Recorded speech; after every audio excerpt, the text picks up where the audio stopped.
जय श्री राम दोस्तों।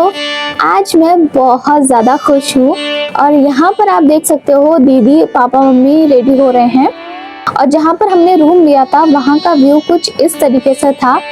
हमने बिल्कुल स्टेशन के पास में रूम लिया था और अब मैं आपको बता दूं कि हम आए हैं अयोध्या और रेलवे स्टेशन के पास ही में हमने एक रूम लिया था जो बिल्कुल होम स्टे की तरह लग रहा था। अयोध्या आने के बाद सबसे पहले हमने किए हनुमानगढ़ी जी के दर्शन।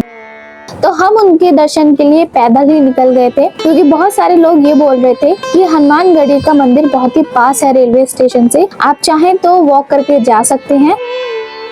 पर हमें एक टमटम मिल गया जो कि काफी बड़ा था और वहाँ पर जो सीट थी ना वो बैक साइड में थी, मतलब अपोजिट साइड में। हम लोग को उस पर बैठने में इतना ज्यादा मजा आया और हंसी भी आ रही थी। पर आप इस चीज का अच्छे से ध्यान रखना कि अगर आप इस पर बैठ रहे हैं तो आप अपने पॉकेट में खुले पैसे जरूर रख लीजिएगा, क्योंकि अगर आप पास में जा रहे हैं कहीं पर तो आपको 10 रुपए सवारी मिलेगी और अगर आप थोड़ा दूर जा रहे हैं तो आपको 20 रुपए सवारी पड़ेगी। लेकिन इस पे बैठने के बाद व्यू वाकई में बहुत अच्छा दिख रहा था। रास्ते में हमें मिला ये भव्य मंदिर जो है हमारे श्री राम जी का मंदिर। अगर आप रेलवे स्टेशन के पास में रूम लेंगे तो आपको बहुत ज्यादा आसानी रहेगी। हनुमानगढ़ी जी के दर्शन के लिए भी आप वॉक करके जा सकते हैं और प्रभु श्री राम के दर्शन के लिए भी आप वॉक करके जा सकते हैं। आपको कोई भी सवारी के लिए वेट नहीं करना पड़ेगा। तो रास्ते में आपको मिलेंगे ये हनुमानगढ़ी जी का जो बोर्ड लगा है, यहाँ से एंट्री होती है। ये बहुत बड़ा सा बोर्ड लगा है, यहाँ से आपको एंट्री मिलेगी और यहाँ पर पास में बहुत सारी शॉप थी। हम थोड़ा लेट गए थे तो मोस्टली शॉप बंद हो चुकी थी।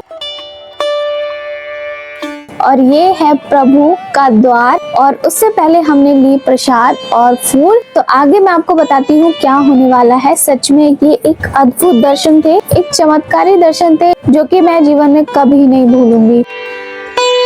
मैं सच बता रही हूँ, हनुमानगढ़ी जी के दर्शन के लिए मैं इतनी ज्यादा उत्सुक थी, इतनी ज्यादा भावुक हो गई थी कि मैं आपको शब्दों से बयान नहीं कर सकती।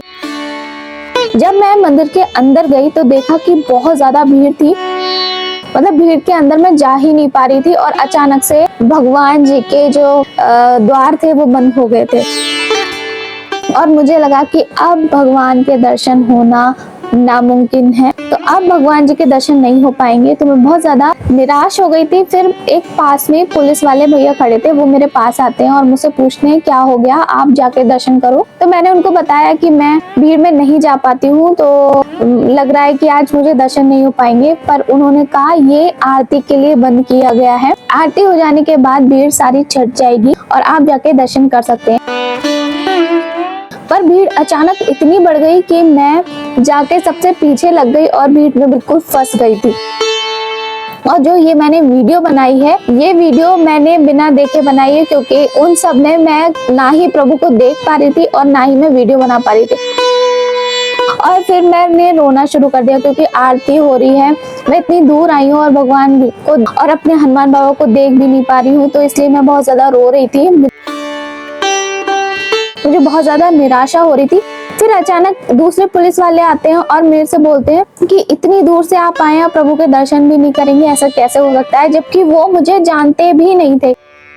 और उसके बाद वो वहीं खड़े रहे और मैंने करीब 5 मिनट तक हनुमान जी को निहारा, उनके दर्शन करे और मत्था टेकने के बाद जो मैं उनसे फूट फूट के रोई हूँ कि प्रभु आपने ऐसा क्यों किया, ऐसा चमत्कार जो कि मैं कभी सोच भी नहीं सकती थी अपने जीवन में।